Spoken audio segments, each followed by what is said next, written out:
Good evening. Welcome to IMC. I came back yesterday from teaching a 7-day retreat at our retreat center in Santa Cruz. And as is often the case on these retreats, we have a theme. And for this theme, that my co-teacher Matt Gertstein and I took turns teaching about the 5 faculties. And partly because that's what's been in my mind, not much else in terms of a talk. And also I'm kind of inspired by them. I thought I would kind of go through them here for you.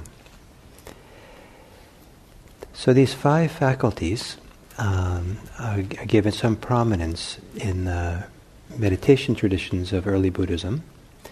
And there are 5 capacities, abilities that we all have that are more like natural functionings, natural faculties that we have that come into play when we do things. And just as they would come into play in almost any human activity we do, they come into play, they have a role when we do meditation practice. And to recognize these and support them and help them to grow, watch them grow, is one of the conditions that settles the mind enough in meditation so that there can be a liberating insight, deep insight. And what's interesting, there's a number of things interesting about these faculties. One is that they are more like conditions that we put in place than they are things that we do. It isn't so much that we do these things, perhaps, as we're supporting and nurturing them so they can be there, and they, in turn, influence whatever we're doing in a variety of ways. Their absence influences things in one way, their presence influences in other ways. And so it speaks to how, in meditation practice especially, there are 2 sides, or 2 aspects of the practice that can be summarized in the idea that there's the practice we do and there's the practice that's done to us. So we practice and at the same time we're practiced. What that means is there are things that we have to do. We have to engage and be involved. And as we do them, there are things that that has an influence, an effect on our psychophysical system. And things come into play that we don't make them happen, but they come into play as we kind of, as we do what we do.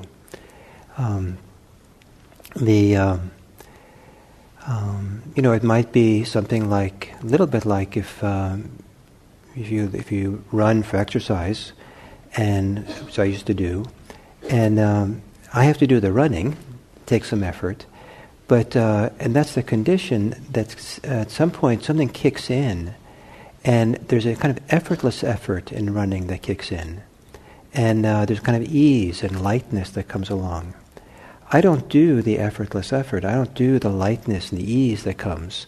I do all the grunt work that got me to there until things fall into a rhythm. And then something kind of, something else begins to take over. And sometimes, at least for a few minutes running, it felt like kind of grace. Something like I'm not running or I'm being run, rather than I'm doing the running. But in the first, minutes of running, I was certainly doing it. And often with the idea, I don't want to be doing this. So with meditation as well, so there's what we have to do, and then there's things that kick in and support us and get stronger. And these 5 faculties, in this early Buddhist meditation tradition, are said to morph into 5 powers. It's like we have these abilities that haven't really been developed or grown or kicked in. And when they kick in, then they become powers. And you can feel them surging through you in a kind of very strong way. So before I tell you what these 5 are, I'll tell you that in ancient Buddhism, their Indic name is indriyas. The pañña indriya, the 5, we say faculties, but they come from the indriya. It comes from the name, the Vedic god, who was a chief god of the Vedic pantheon of gods, Indra. And And so these faculties are named after the chief god, kind of the controlling god, the god that controls the heavens or all the other gods. And so some people translate this indriya, the 5 indriyas, as the 5 controlling faculties. Since enough people have neurosis around control, I think that I prefer to call them the 5 influencing faculties. They influence things. They have influences in what happens. So I'll tell you what they are now, and then we'll talk about them. So I'll give you the usual translation first, but not necessarily the ones that are necessarily the English translation. So you take them kind of lightly as you hear these words. So the first is faith. The second is energy, or effort. The third is mindfulness. The fourth is concentration. And the fifth is wisdom. That's the usual translation into English. And the word for faith is saddhā or shraddha in Sanskrit. And it's more likely in the Buddhist context that it means confidence. Kind of strong confidence in what we're doing. The effort part just means effort. We have to make effort and have energy in what we do. The mindfulness thing, it's very popular nowadays to call sati, the Buddhist word, mindfulness. But I almost feel like the Buddhists have lost control of this word. It used to be we had the monopoly on mindfulness. It used to be that there was a Christian world. That mindfulness was a Christian word, very strongly associated with God back in the 1820s in English. And then it kind of morphed and it kind of disappeared from society for a while. And then it kind of reappeared in the end of the 1800s as a translation for this word sati. And it was chosen because they wanted biblical Christian language for, to give Buddhism, the Victorian Buddhists wanted to give Buddhism some oomph, some cachet or something. And back then, it's hard to believe now, but back in the 1800s, this word mindfulness had a very strong,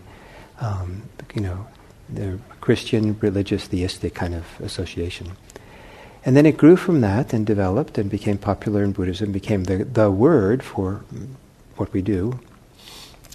And then the word was taken over by the secular mindfulness movement, clinical mindfulness. Fantastic movement. They do fantastic things. But their idea of mindfulness is different than the Buddhist idea. And so and because it's so popular all over the world now, really, this mindfulness thing, we've it's kind of been. And then some Buddhist teachers will even learn it from that setting and bring it that kind of mindfulness back into Buddhism. It's a little bit odd, right? But probably the best translation of sati into English, it's probably closer to the original meaning that the Buddha had, is a simple word, awareness. We have the faculty, the capacity for awareness, and that capacity to be aware can become a strength, a power. And then there's concentration, which for some people suggests laser focus, kind of a tight focus from the narrow, tight, one-pointed focus from the control tower in the head. In samadhi is a state of being. It's not something we do. It's a state that we enter into. And so it's a capacity we have. It's like we have this faculty, this ability to enter into a very deep, unified state of being. And that state, when it becomes strong, can be considered a power. And so I rather than translating, I prefer to keep keep the ancient word, the Buddhist word, samadhi. And then wisdom, the problem with the English word wisdom, it suggests that you can read a lot of books about Buddhism and get wise. Wisdom has some association with learned knowledge, because one knows a lot, they're wise or something.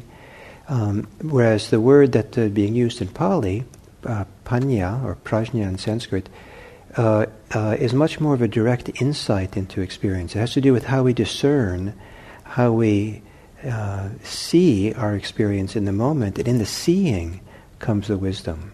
So it's not wisdom we carry with us, that we know from memory. We had something happen in the past, and we know how to. I have wisdom about how to use my credit card. I didn't know it at first, but then now I know. And so I have a lot of wisdom about how to be careful with my finances because of all the ways I didn't use it right. And so then I carry that understanding with me. But this word pañña, I think, refers much more to you see the situation clearly for what it is, and it's so obvious what the insight is, or what. So some people translate it as discernment because of that living, immediate kind of focus on it. So these 5 faculties, these 5 things are, as I said, are used in all kinds of situations. Everything we do, probably there's something there of these 5 faculties. And it might be interesting to use as an example of this something that for most of us who are here in this room, perhaps, we wouldn't think of these 5 faculties as being part of it. It's just kind of invisible, but they're there. And that would be something as simple as walking. For those people who can walk, and have been walking for some time, it becomes kind of second nature. And you just walk, with abandon. You just walk around, and that's all it is. You walk, and you don't think about it much until there's an accident, or until some kind of illness comes into play, and it becomes difficult to walk. And maybe you have to relearn to walk all over again.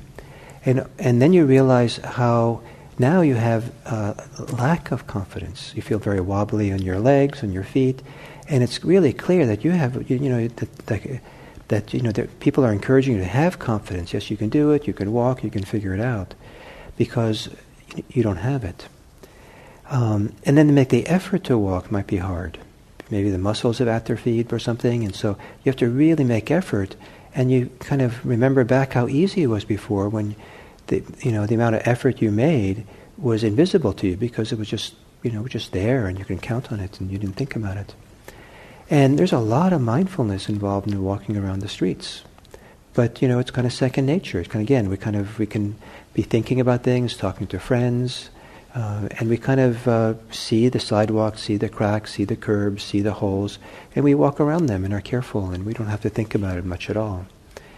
I don't know about samādhi when we walk, but then certainly wisdom, this discernment, it's kind of like what I said for mindfulness. You see what's there, and you know how to walk. You know how to adjust your pace, how to step around things, and you don't think about it much.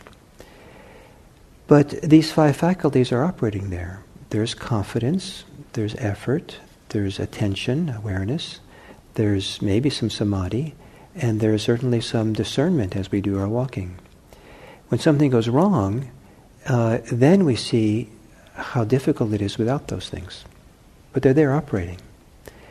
Someone who does like walking as a sport or as an athletic event, or a friend of mine is going to go walk to the Pacific Crest Trail soon, and she's like training and walking, and she's getting really, her ability to walk and her confidence in walking, and her ability to be discerning about all the subtle things around how you put your foot down so you don't get blisters or all these things, and I mean she's like becoming a pro at all the things in a way that those of us who walk ordinarily are kind of like, not even amateurs, even though we don't think about it. So you can kind of develop these capacities to become strong. So in meditation, meditation is supported by having confidence. And if we sit down to meditate, there's going to be some confidence there. Otherwise we wouldn't even sit down. But there might be a lot of lack of confidence as well. We might have lack of confidence in ourselves. We might have lack of confidence in the particular practice we're doing, the technique. We might have lack of confidence in the results of what's going to happen and the value of it. We have all kinds of things we have lack of confidence in. But if we think of confidence as not so much confidence in ideas, but think of it as a physical, embodied sense of confidence. It's a sense of presence, of being able to sit upright and strong and stable with purpose, with a sense of meaning or a sense of this is valuable. This I want to do. And then and to have that course through our system. So it's not just simply a matter of talking ourselves into being confident, but rather it's an upwelling of, I don't know if energy is the right word to use here, an upwelling of enthusiasm, of strength, of faith, of trust in this. And that's an embodied trust, an embodied confidence. I would say more than, as I said, confidence in ideas. And then effort also is something embodied. The effort and the energy to meditate arises out of our bodies. And we have to apply that, we have to use it, we have to engage in it until that also can become effortless effort. And there are some moments in meditation where the effort would, just like with running, you do the effort to practice, you show up, you do it day after day, and at some point something kind of kicks into place, or the channels get open, or all the kind of distractions and fragmentations that kind of are operating in our lives have settled down, and things become more unified, and there's like clear channels for energy kind of moving through us. And some people find that their posture gets very, very straight and upright when there's a really healthy meditative energy begin coursing through us. And then this word sati for mindfulness, nowhere in the teachings of the Buddha is mindfulness presented as the sati as something a person does. If someone says you should do mindfulness, I'm going to do this mindfulness thing. That's more like the secular mindfulness thing, that we do it. In Buddhism, this word sati, in meaning awareness, is an ability, a capacity that we have to be aware that becomes strong. It's something upwelling inside. It's there. Your awareness is always going to be operating if you're conscious and awake, probably in some ways when you're asleep as well. And maybe a silly exercise to point this out to you, if I kind of asked you politely or insistently or some way, bribed you, and told you, stop being aware. Just cut it out. Come on, stop. and you wouldn't be able to. It would just kind of become highlighted that you can't do it. But if I told you be mindful, then you might get frustrated by how many times you're not aware, because you're trying to or something. But if you're actually told, if you try not to be aware, you can't really do it. Awareness moves through us, flows through us. It's just kind of there as a recognition of things as they're going on, a perception, a registering of things that our senses and perceptions take in. And that sense of, that natural sense of awareness that just resides there can become quite powerful. And I know one Buddhist teacher who will translate it as lucid awareness. And partly the awareness gets cleansed, all the distractions, all the hindrances, all the kind of ways in which we get preoccupied, settle down. And what's left is this purified field of awareness. Some people might call it purified field of consciousness, but that doesn't quite work for Buddhism. And then there is samādhi. And samadhi also can feel like not something we do, but I feel like when I get concentrated in meditation, it just feels like a gift. I can't take credit for it. What I do is create the conditions for the samadhi to arise. And sometimes it's a lot of manual labor to kind of keep those conditions in place. But I don't make the samadhi. I don't cause the samadhi to be there. It arises. It's there, and it kind of flows. It's kind of a flowing, often a very flowing feeling. And then this insight is the final one. It's not so much something we have to do. It's not like, okay, now we have to do insight practice, and let's get to work and start thinking about things carefully and analyze things. It's more like it's, you don't have to analyze your hand on a hot stove to be discerning about it, to have insight about it. That insight that your hand should be pulled away is going to be so fast that faster than you can think about it. It's just built into the system. At some point, as this mindfulness meditation gets strong, the insight into phenomena, into our moment-to-moment direct experience, has a tremendous immediacy, and there's an obviousness to it. That it's not a matter of trying to figure it out. It's not a matter of trying to, bring with us, book knowledge and apply it. It just, everything we need to know is glaringly obvious. So it just kind of flows, or just there, as opposed to something that we do.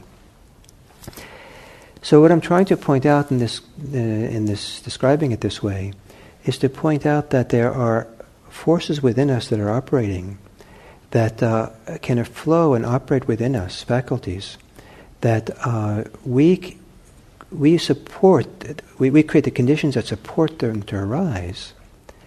But then these are forces that are more like gifts, or things that flow through us, that become stronger, and that we're the recipients of. When they appear in us, they have a strong influence on us. That's why they're called, I call them influencing factors or controlling factors. They have a lot to, they really kind of move the practice along and grow it and develop it, and much more than our self-conscious doing efforts do. But there's a, as I said earlier, there's what we do and what is done to us. A lot of people who meditate put too much effort into being the doer. And I'm the doer, and I have to figure out what to do, and I have to apply myself, and I have to, And what happens if we are the agent for the practice and too much the doer? It's kind of like the field or the room within us becomes claustrophobic. And there's no room for anything to arise and flow through it. There has to be room in the field of perception for that which is going to be practiced through us to arise and to be there. There has to be an allowing. Without an allowing of things to arise, it's hard for things to arise. But if we only sit back in the couch and just allow, that doesn't work either.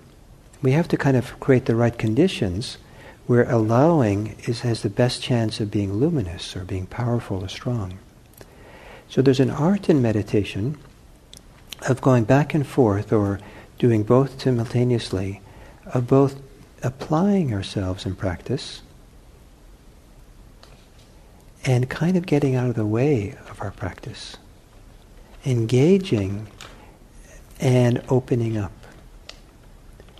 And one way I like to think of this is that one example for this is thinking, the thinking mind. Many people find that thinking really is a hindrance for meditation. They keep drifting off in thought and preoccupied in thought. But one of the reasons for allowing your mind to go quiet, to let go of your thoughts, even if it's just for a few moments, kind of the quiet may be that if you could listen to a very faint sound far in the distance, you'd close your eyes and kind of let your mind, your thinking mind, get quiet as you focus on really carefully listening to what's there. It's kind of like if you're thinking a lot, there's not enough room or space in the bandwidth of the mind to hear that faint sound. So one of the reasons why we let the mind, why meditation, why an important part of meditation is the quieting of thinking mind, is in that quieter mind, there's more room in the field of perception for some of these other things to arise, for the practice to practice us, to allow the confidence to flow in, or allow the effortless effort to flow in, or allow the awareness to grow and become stronger, to allow the unification of samādhi, the coming together, the harmonizing that happens with samādhi, to make room for where that can happen.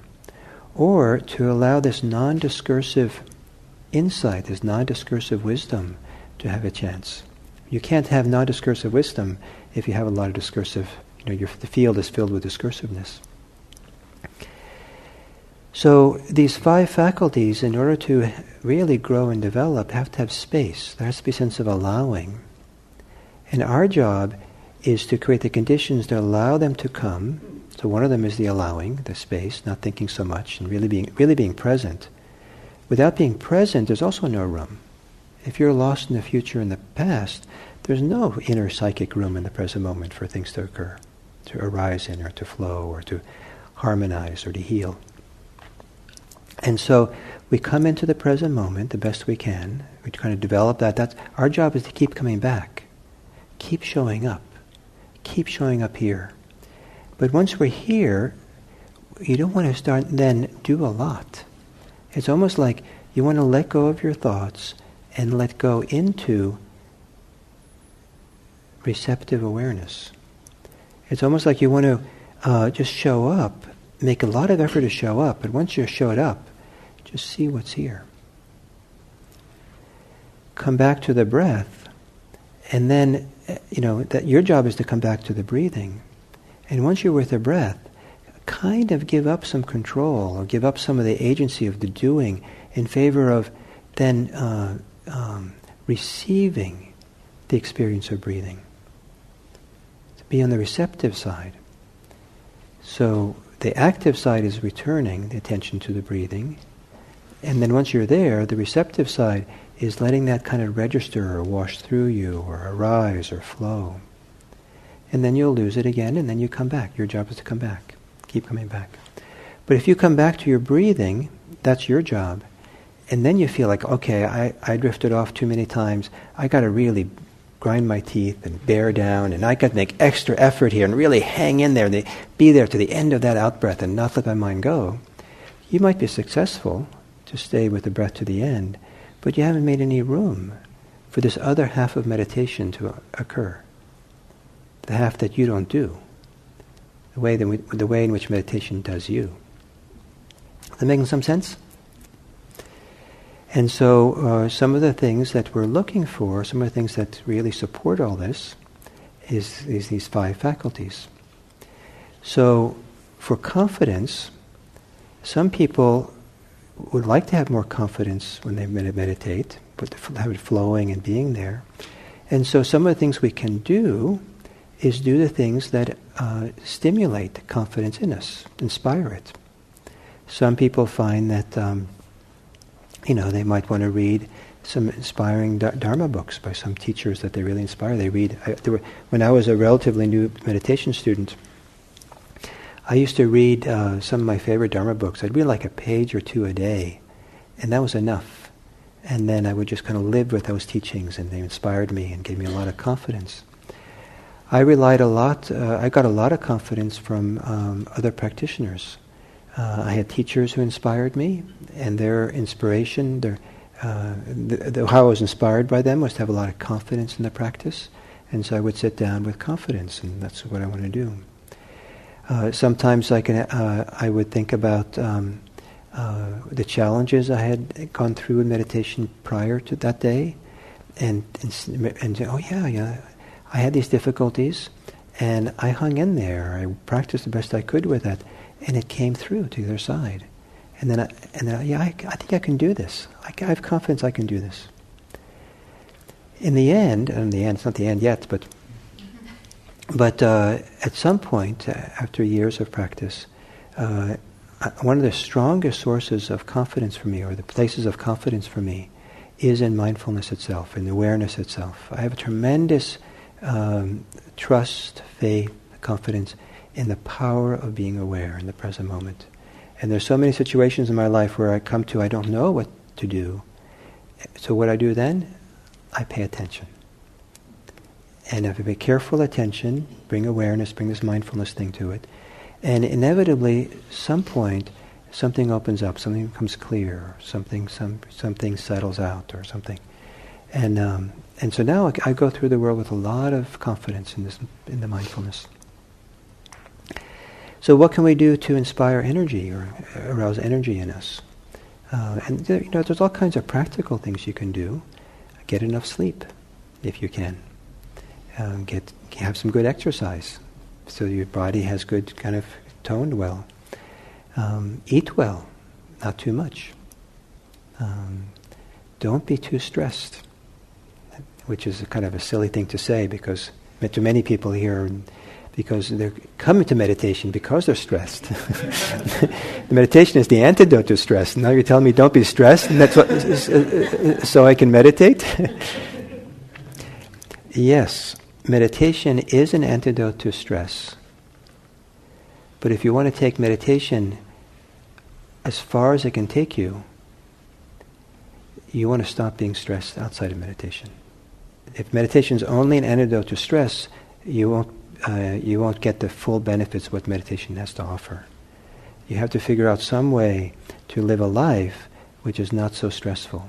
So maybe the meditation first teaches you how not to be stressed, and then you use that as a guide to help you to figure out how not to be so stressed in daily life, so that your daily life then comes back and it's easier to meditate, and you can go further. And the samādhi is so beautiful, this concentration thing. So what are the conditions that support that? And one of the conditions many things support that. One of the things that support that is living an ethical life. It's very hard to have strong concentration, to really be unified, absorbed, really present in a strong way, if your conscience troubles you. And so to get your ethics, your ethical life, your conflict life settled, so that when you sit down, you're not troubled by any of this, is a beautiful thing. So we do all these things that create good conditions that are more likely to prompt the arising or support these 5 faculties, including making space for them, to allow them. It's a profound thing, it's a beautiful thing to sit quietly and have the mind quiet and receptive. Kind of like you're listening to yourself in a very deep, deep way. That kind of deep quiet and listening to what's here is making this, it's like making breathing room, making room, not just to see what's here, but to allow something to begin to shift and change. If you're only trying to look and find something when you meditate, it's a little bit, the bandwidth is busy. You have to somehow make space, somehow be empty enough so in the emptiness, a healthy, beautiful emptiness inside, there's room for something to begin to flow and to move and develop. We have these beautiful, we're beautiful beings. We have amazing capacities and faculties within. We have lots and lots of capacities for not only 5 faculties, but for compassion, for love, for deep abiding peace, for all kinds of things that live within us. And part of the Buddhist path is to tap into these capacities that might be dormant within us and let them really sprout and grow into something quite strong and supportive for us. And the 5 faculties is part of that picture. So you might, if you meditate on a regular basis, you might, at the end of the sitting, when it's over, before you get busy with things, spend a few minutes reviewing the meditation you just had, and assess the relative strength during that meditation of each of these 5 faculties. How much confidence did you have during that sitting? How much energy or effort or good energy was engaged in the practice itself? How was your awareness? The degree, the clarity, the lucidity, the kind of awareness. What's the quality of that awareness? How stable or focused, concentrated were you during that sitting? And was there any insight, discernment? Did you have an ability to see directly in front of you, in your direct experience? Were you really there in the direct experience well enough to begin seeing something about it that usually is not seen? It doesn't have to be profound, but to really see clearly, oh, this is a breath. These are the sensations of breathing. And that lucidity is, makes it, very rewarding to see that way. And then do that. You might, if you like rating things, you can go rate from 1 to 5 each of the 5 faculties. Today the confidence was a 3, but effort was only a 1. Or today confidence was 1, but boy, did I put a lot of effort in. But there was zero samadhi. Or today, boy, that was really good. There was the confidence was a 4, the effort was a 4, the mindfulness was a 5. Samadhi, I'm not sure where that was, but must have been there. And the discernment, I still don't understand what Gil's talking about. And but to kind of begin seeing the patterns and how it works after you meditate. If you do it during, some people get wrapped up in doing it right, being right and wrong, and fixing and engineering their meditation practice. But if you do it afterwards, then you might start understanding a little bit more how this works for you. And you might be able to then, when you come back and meditate next time, be a little bit wiser how you engage. You might, that knowledge of your patterns and how you do it might be helpful for you in all kinds of different ways. And you might find that you should maybe do some adjustments, like not to eat so much just before you meditate, because it seems like the effort factor seems to be absent. Something like that. So the 5 faculties. It's 5 abilities that you have. It's innate in our human constitution that can become powers that support us.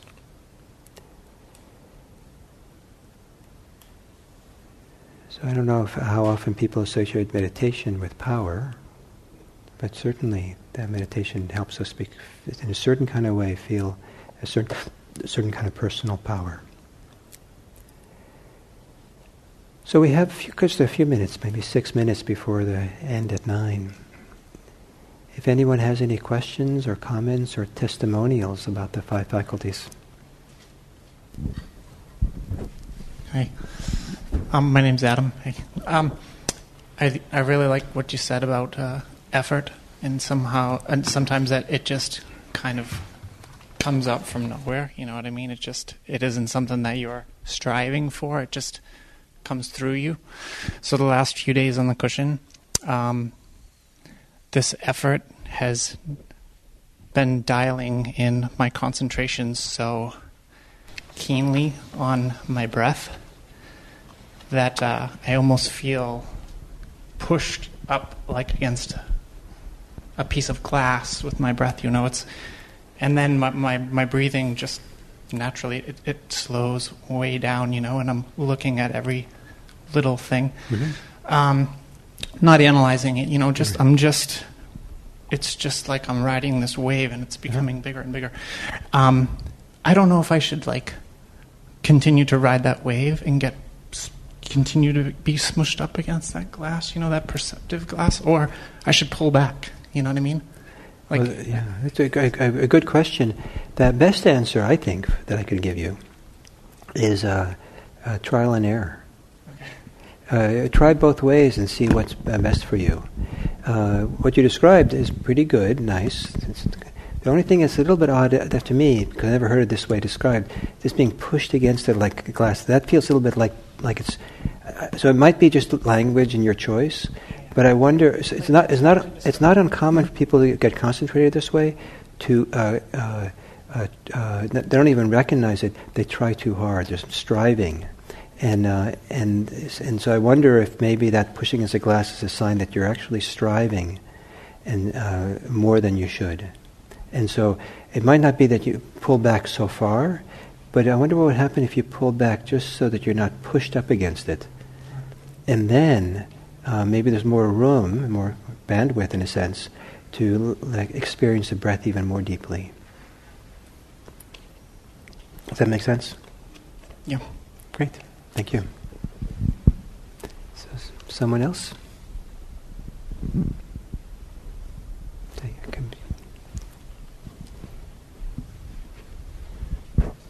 Thanks. You mentioned that one of the ways to cultivate energy is to not be too stressed. And I wonder if that's a word that's used a lot, stress. Can you define it? Stress? Yeah. Strain. Strain. That's good. Oh, that was easy. strain. But strain is something that I do. You do, right? People feel stress, so... Oh, you don't think you do stress? You blaming everybody else? I'd like to blame everyone else. That would be Blaming my your preference. life, the clock. So stress is strain. Yeah, strain, tension, exhaustion, weariness, overwhelm. Somewhere in that combination of things. Good. Does anybody else have a better definition for stress? Yes, you have a definition? I love it. Yeah, please. Right behind you on the stage, there should be a microphone. Yeah, there. Push the button to get the say better. Okay, but push the button. There's a button on there to get a green light. I wouldn't say better, Uh-huh. but strain, I think, is right. Sometimes I think it's helpful for people to think of it as cognitive strain. So if you want to reduce stress, you may want to reduce the amount of decisions you have to make over the course of a period of time, because the brain is oscillating from a 1 to a 0, 1 to 0, deciding. So if you can lighten the cognitive strain by, I don't know, getting rid of Facebook or whatever it is, it seems that over time, you said earlier about reflecting after your sit on the sit. So a practice I've picked up for some time now is every morning to inventory the previous 24 hours. In Hebrew we call that cheshbon hanefesh. And so each day just trying to identify one or more things to take off of the decision-making responsibilities. So it seems there's some relationship between cognitive strain and lightness in a kind of a... Sure, yes. So maybe that's how I think about stress. Very, very nice. Yeah, definitely that's what would be one source of stress, is going to Safeway.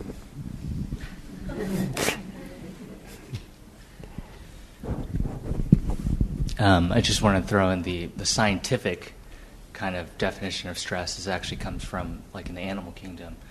Like when you are up against like a predator, like a lion, that is stress. It's the fight or flight.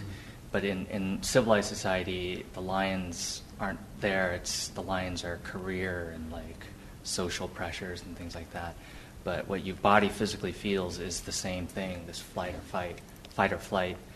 Your cortisol levels go up, and your heartbeat goes up. You're ready to act. You're in case of danger. Great. And it's not a good place for your body to be in. Yeah. So many different things about stress, but and then meditation helps bring everything back to homeostasis. And if you keep meditating, it's even better than that.